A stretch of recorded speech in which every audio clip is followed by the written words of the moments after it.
지기현 부장판사의 구속 취소 결정 후에 이제 민주당이 광화문에 천막을 치고 집회, 단식 농성, 뭐 삭발 투쟁, 1인 시위까지 가능한 모든 방법을 동원한다고 해요. 이게 사실상 이거 외에 할 수 있는 방법이 없을 것 같기도 한데 요즘 어떻게 보고 계세요? 그러니까 사실 원래 8대 0을 확신하던 민주당 아니었습니까? 그렇죠. 그래서 뭐 중도 보수가 어쩌고 뭐 통합 행보가 어쩌고 뭐 이제 그런 행동들 하다가 이제 와서는 확신이 없어졌다라고 저는 보고 있습니다. 그러니까 어제 노종명 원내대변인도 SNS에 좀 속마음을 들켰어요. 네. 진짜 5대3 될 수도 있다. 어허. 이런 뉘앙스로 얘기를 했거든요. 네. 그러니까 결론적으로 구속 취소 이후에 기각 또는 각하파들이 많아졌다. 그래서 6표를 모으지 못하고 있다라고 저는 보고 있고요.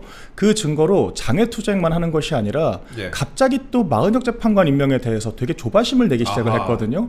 그러니까 지금 탄핵의 역풍이 엄청날 거라는 걸 알면서도 이 최상목 권한대행을 계속해서 압박을 하는 그런 그림으로 가고 있다는 것이 마은혁이 없으면 6표를 모으기가 어렵다라는 전 자백으로 보였습니다. 그래서 지금 저희가 8인 체제에서 이런 사안을 끌고 가서 제가 보기엔 변론 재개를 하는 것보다는 각하를 시킬 수 있도록 강력하게 촉구를 하는 것. 그러니까 지금의 사실관계를 더 따질 것도 없이 요건 자체가 안 된다. 절차가 미비한 사건이기 때문에 각하시키는 게 맞다. 아마 이런 논조로 맞춰가는 게 전 좋다라고 생각이 들더라고요. 각하로 가자. 사실 요즘에 대변인도 뭐 비슷할 것 같은데 요즘 기자들 많이 만날 거 아니에요. 기자들이나 아니면 변호사들도 많이 만날 것 같은데 주변에서 저 하는 얘기가 그 지기현 판사의 구속 취소 결정 있기 전에는 그래도 인용되지 않겠어라고 말하는 사람들이 많이 있었는데 그 지기현 판사의 그 구속 취소 결정 이후에 그리고 지금 윤석열 대통령에 대한 그런 선고가 약간 미뤄진다 이런 보도가 나오고 있는 상황에서 이거 기각되는 거 아니야? 이런 목소리가 요즘은 더 많아진 것 같아요. 맞습니다. 사실 저도 레거시 미디어를 좀 많이 상대를 하다 보니까 그런 비슷한 기류들을 느꼈는데 저부터도 구속 취소 딱 되니까 이거 진짜 기각 또는 각하가 될 수도 있겠다. 그 생각이 확 들더라고요. 그러니까 그 근본적인 이유가 헌법재판소에서 내란죄를 배제해버렸잖아요. 그렇죠. 그런데 1심 재판부가 본안 재판부, 그러니까 구속 취소를 한 재판부와 1심 재판부가 같습니다. 그런데 구속 취소를 하면서 사유가 공수처는 수사권이 없어 이 얘기였거든요. 이 말은 검찰도 수사권이 없다는 뜻이에요. 그렇다라고 하면 검찰이 공소장에 경찰이 수사한 것 외에 적시한 모든 내용들은 다 무효화가 된다는 뜻입니다.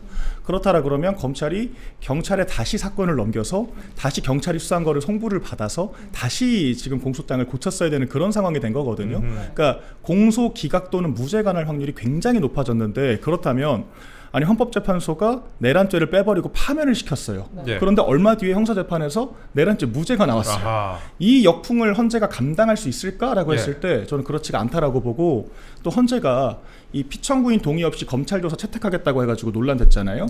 근데 그 검찰 조사도 지금 채택을 못하게 됐죠.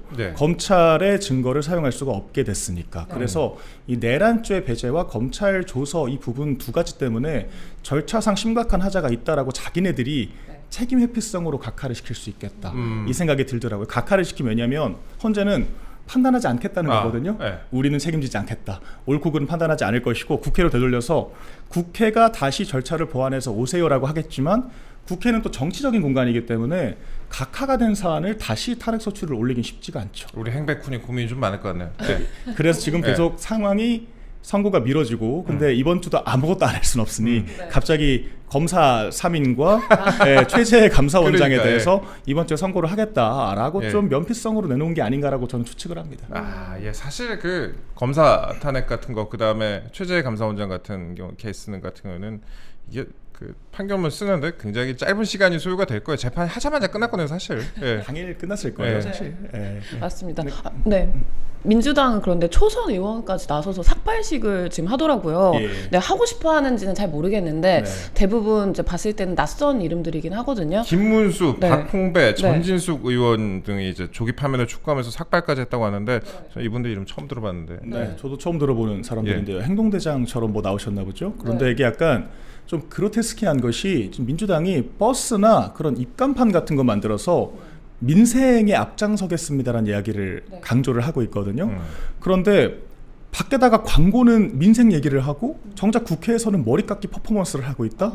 이 자체가 굉장히 기괴하게 느껴질 수밖에 없죠. 저관여층 입장에선. 그래서 민주당이 지금 뭐랄까요, 상황이 급변하다 보니까 자기네들도 이 전략에 박자를 맞추지 못하고 있다. 불협화음이 나고 있다라고 저는 생각하고 이런 것들은 이제 일반적인 사람들이 봤을 때는 아 저기 또 정쟁만 하는구나. 아니 그리고 법원이 구속 취소를 했는데 왜 법원에다가 뭐라 못하고 검찰에다가 화풀이하냐. 그러니까 왜 법원과 공수처에서 뺨을 맞고 왜 검찰에 화풀이하냐. 이제 이런 얘기가 나올 수밖에 없죠. 그러니까 그것도 무슨 뭐 심우정을 탄핵해야 된다 그러면서 계속 검찰의 좌표를 찍고 있는데 그러니까 종국에는 머리를 깎는 이 목적도 모르겠어요. 그러니까 다시 구속을 시키라는 건데 네.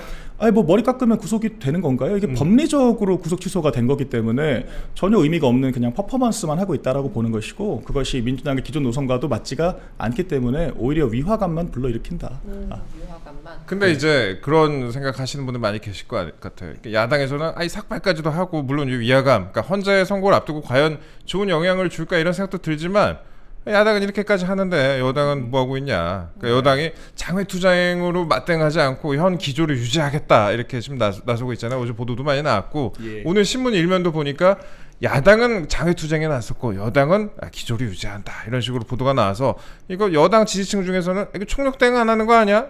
이런 의견이 상당수 있어요. 저도 보고 상당히 속상했습니다. 아 속상했어요. 예. 사실 어제 다른 방송에서도 저한테 그 질문자가 그러시더라고요.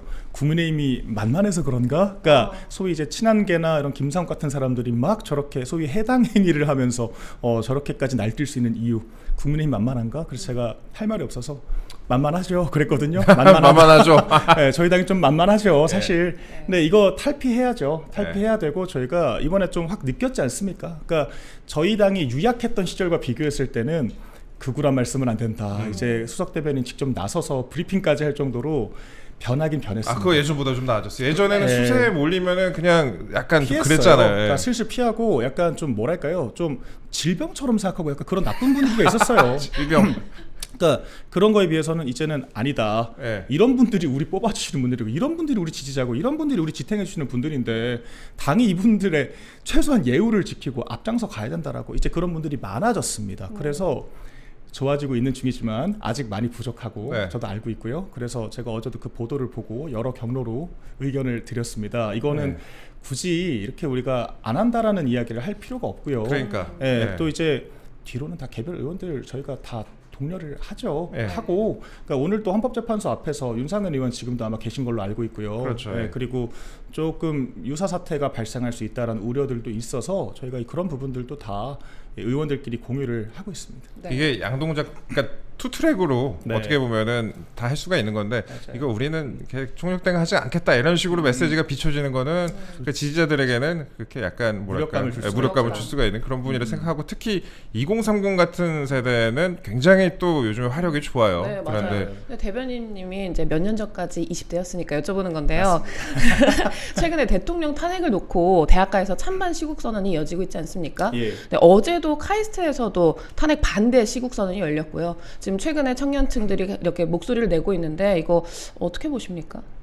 그 MBC 박성재 사장 아들 네. 이제 24살 이제 박모군 최근 방송까지 나오셨더라고요. 어허. 근데 그분이랑 저랑 되게 히스토리가 비슷해요. 저도 저희 부모님이 진성 586 세대라서 어허. 그 반골 기질과 거기에 대한 약간 반작용으로 되게 보수화된 케이스거든요. 예. 아, 좌파 성향인 사람들은 책임을 지지 않는구나. 그러니까 내가 책임져야 될 것들은 철저히 회피하고 가족, 친구, 공동체 다 회피하고 남들이 책임져야 될 것들만 책임을 묻고 목에 핏대 세운다. 저는 이걸로 좌파를 한 줄 정의를 하거든요. 근데 이제 뭐 저희 부모님도 그런 약점들이 분명히 있었고요. 그래서 그 아마 저랑 비슷한 그 조선일보에서 그래서 아마 그쪽 야마로 좀 심층 취재를 한 걸로 알고 있어요. 예. 그러니까 오히려 86세대의 반작용으로 예. 보수화된 젊은 세대. 예. 그러니까 제가 그런 사람 중에 하나이기 때문에 또 마침 같은 Y 출신이더라고요. 예, 그래서 좀 동질감을 많이 느꼈고요. 그러니까 저희가 느끼는 것은 우리 부모 세대만큼 권위적이고 기득권이 또 없잖아요. 지금 네. 86세대가 실제로도 민주당에서도 엄청나게 기득권이고 좀 약간 저도 좌절감을 느꼈던 게 헌법재판소가 선관위가 정말 가족회사로 경영을 하는데 이거를 감사도 하지 마라, 입법도 하지 마라 그랬거든요. 예. 그러니까 현행 헌법상으로는 그렇다라는 거예요. 그런데 이게 이 주장에 대해서 민주당 패널이 원래 법이 그렇습니다 이러는 거예요. 근데 사실 우리가 진보라는 게 원래 뭐냐 이거죠. 예. 문제가 있으면 문제 제기하고 바꿔야 하는 게 진보인데 원래 그래요란 말을 하는 건 이건 진짜 보수적 관점이거든요. 아하. 정확히는 기득권적 관점이죠. 그러니까 저는 그런 장면들을 보면서 민주당 진짜 기득권이 됐구나. 이미 기득권 오브 기득권이 되어버렸죠. 맞습니다. 네, 젊은 세대. 젊은 세대들이 그걸 보면서 어떤 느낌 들겠어요? 아, 민주당은 우리를 위한 정치를 하지 않는구나. 우리 세대의 시대 정신을 반영할 생각이 없다. 그냥 자기들이 가지고 있는 기득권, 선관위, 뭐 헌법재판소, 뭐 공수처, 얼마나 이 자기들의 전신과 자기들이 심어놓은 사람들이 다 차지를 하고 있겠어요. 그러니까 그런 것들이 이제 다 드러나다 보니까 오히려 이 국민의힘과 윤석열 대통령 쪽에 더 피해자 서사를 안고 있는 이런 아이러니한 상황이 온 거죠. 네, 저는 그 아까 진보라는 말씀을 하셨는데 네. 그 진보라는 그 단어 자체에 대해서는 그렇게 선호하진 않거든요. 네, 그러니까 저도요. 진보라는 게 긍정적인 의미를 내포하고 있기 때문에 우리나라 사회에서 뭐 보수다 진보다라고 말하는 것보다 뭐 좌파라고 말해야 되지 않나라는 그런 생각도 하고 있는데 왜 진보라는 얘기를 제가 말씀을 드리냐면은 한국 대학생 진보연합이라고 있어요. 대진연이라고 하는데 대진연이라는 단체가 있는데 이게 이 단체가 전국 대학가 탄핵 반대 시국 선언에 회방을 놓고 있다라고 탄핵 반대하는 학생들이 이제 기자회견을 했어요. 이 사진을 보시면은 기자회견을 했는데 그러니까 집회를 하기로 한 장소에 난입을 해서 행사를 방해하고 있다. 대진연에서 이런 식으로 했는데 대진연 혹시 잘 아세요? 사실 제가 예. 말씀하신 그 맥락으로 저희가 예. 민노총이라 그러거든요. 민주노총이라고 안 부르고 그렇죠. 예. 민당, 민주당이라고 안 부릅니다. 그러니까 공식 논평에서는 그렇게 쓰지만 진보가 아니라 좌파죠. 네. 민주당이 아니라 민당이고 민주노총이 아니라 민노총이다. 그래서 대진연도 그냥 대진연이라고 부르죠. 진보란 말 쓰고 싶지가 않아서. 근데 그 단체가 원래 유명한 단체예요. 그 제가 사실 그 단체를 처음 알게 된 게 지난 대선 때였거든요. 예. 대선 때 그 저희 유세 현장에 와서 자해를 합니다. 아하. 그러니까 막 시비를 걸어요, 지지자들한테. 네. 그러니까 소위 보수 지지자들한테 그렇게 시비를 걸고 몸싸움이 나고 조금 이게 스크래치가 나면 이거를 특정 언론사에서 찍습니다. 와. 오마이TV, 오마이뉴스 이런데. 그래서 네. 기사가 어떻게 나냐면 제가 보고 기절할 뻔했거든요. 그 윤석열 지지자가 여대생을 폭행했다. 이렇게 나요. 정말로 헤드라인 네. 이렇게 났습니다. 네. 그러니까 그냥 자해 공작을 하는 거죠. 근데 이게 좌파 진영에서는 일상화되어 있어요. 그러니까 예. 저희 그 이를테면 그 서희초 교사 사건이 있었을 때도 그렇죠. 전교조들이 자기네들이 그 어떤 뭐랄까요 그 연출을 해서 그거를 좌파 언론사와 인터뷰를 해서 그걸 공론화를 하고 마치 전교조의 문제가 아니라 정부가 지금 그 교사들의 그 추모도 못하게 탄압을 한다는 식으로 프레임을 만들더라고요. 네. 그러니까 저희 이제 보수 진영 같은 경우는 제도권 출신들이 많기 때문에 이런 공작에 익숙하지가 않습니다. 그냥 그렇죠. 그냥 말려요. 네. 당해버립니다. 네. 그러니까 이게 보수 진영이 가지고 있는 가장 큰 약점이죠. 유약하다. 저는 사실 네. 이렇게 와서 방해할 때는 똑같이 누워버리면 어떨까 그런 생각. 이거 똑같이 실행하시는 분이 한 분 있어. 네. 안정권 씨 같은 분. 진짜 저 깜짝 놀란 게 그렇게 네. 방해하니까 바로 똑같이 누워가지고 이러버리더라고. 신기한 광경이긴 했어요. 예. 기사지가 필요하잖아요. 네. 그래서 그 대진년이 또 이번에 그 전직 민노총 간부 출신으로 15년형을 간첩 혐의로 15년형을 받은 이 사건이 있었잖아요. 그렇죠. 예. 그 공소장에도 대진년이라는 이름이 수차례 등장을 합니다. 아하. 소위 간첩 단체죠. 간첩, 그러니까 반국가 단체인 게 확실하고요. 거기 그 단골로 등장하는 그 체격 좋은 여성분 계시거든요. 저 알아요. 약간 시그니처 같은 느낌이라 이분이 그냥 있기만 해도 여긴 대진년이구나 바로 알 수가 있어서 뭐 저희로서는 감사한 느낌이고요. 그러니까 대응을 할 수가 있잖아요. 그래서 그때 대선 때도 어떻게 대응을 했냐면 그때 영상이 다 있었습니다. 네. 저희 다른 또 저희 시청 유튜버 분들이나 예. 그때 그래서 이거는 누가 봐도 공갈이다. 그러니까 공작이다. 자해를 한 거다. 그때 저희가 그런 식으로 되치기를 했었던 그런 기억이 있고요. 그러니까 요주의 집단이라서 앞으로 조심을 해야 됩니다. 우리 저기 대변인님이 이런 행동들을 하는 단장 아니에요? 대응 단장? 그래 맞죠. 지금도 그렇고 지금 뭐예요? 예. 가짜뉴스 대응단장이죠. 미디어 특별위원회 있습니다. 예, 그런 걸 좀 하고 있어서 제가 안 그래도 좀 말씀을 여쭤봤습니다.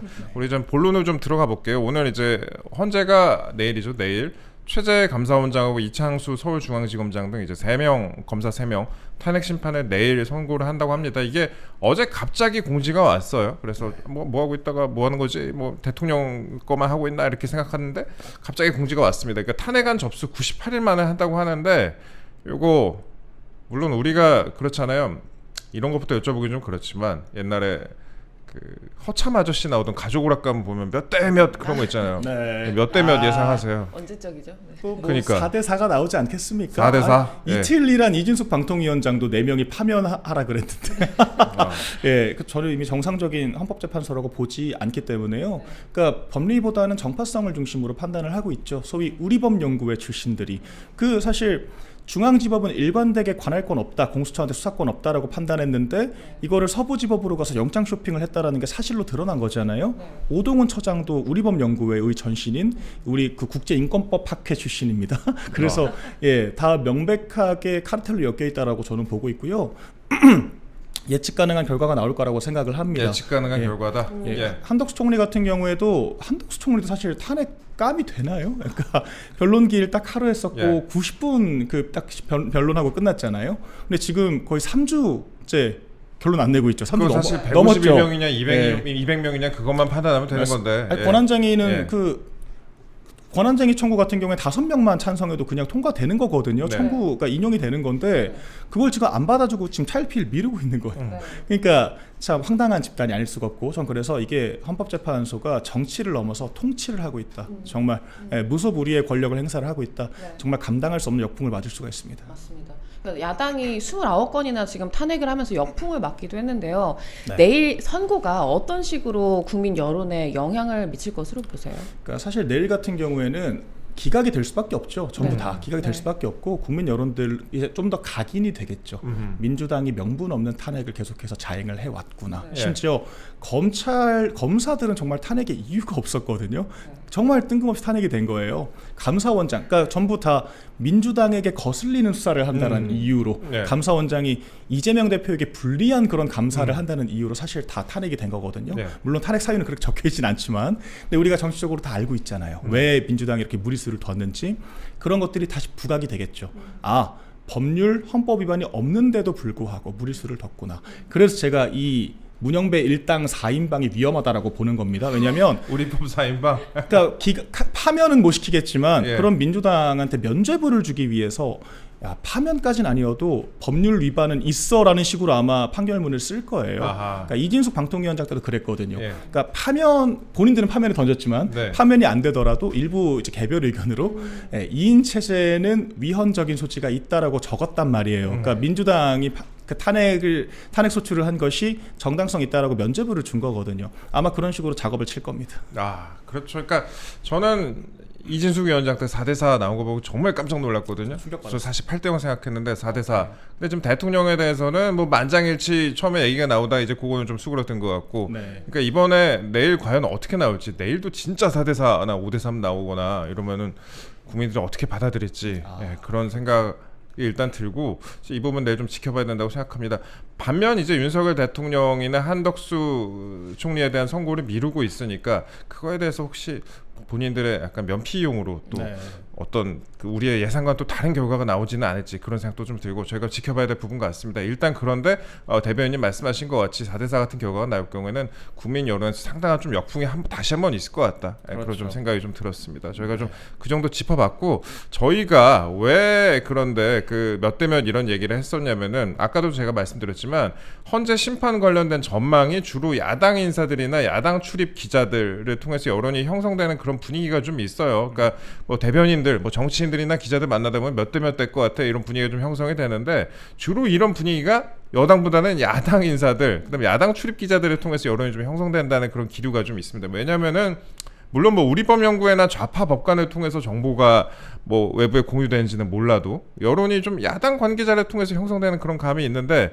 여당은 이런 좀 스킨십이나 정보가 부족한 거 아니냐 이런 또 지적이 있지 않습니까? 많이 부족하죠. 그러니까. 많이 부족하고 그래서 사실 그 찌라시가 엄청 돌아요. 맞아요. 그 누가 만든지 뻔한 찌라시들. 그러니까 작성자가 거의 워터마크 박혀있는 수준으로 특정이 되는 이제 그런 찌라시들이 많이 도는데 소위 8대 0이 당연하다. 조선일보도 8대 0이라고 하더라. 이제 그런 찌라시들이 많이 돌고 또 이제 어딘가에서 제가 누구라고 특정은 못하고 어딘가에서 또 되치기를 하죠. 그렇죠. 야, 그거 아니야. 8대 0이라는 게 그게 이를테면 사실관계에 대해서만 그렇게 판단한 거고 이것이 이제 노무현 전 대통령 때처럼 파면을 시킬 정도의 중대한 헌법 위반이라고 볼 수 있냐에 대해선 아직 갑론을박이 크다. 그러니까 이런 식으로 되치기를 하기도 하고 4대4 구도가 굳어졌다라는 식으로 또 되치기를 하기도 하고 이제 그런 여러 물밑 상황들이 존재하는 게 맞죠. 그러니까 이거는 좀 별개 이야기긴 한데 저희가 좀 언론인들 너무 편하게 두는 건 맞긴 맞습니다. 그러니까 야당 같은 경우에는 좀 깜짝 놀란 게 전화를 받으면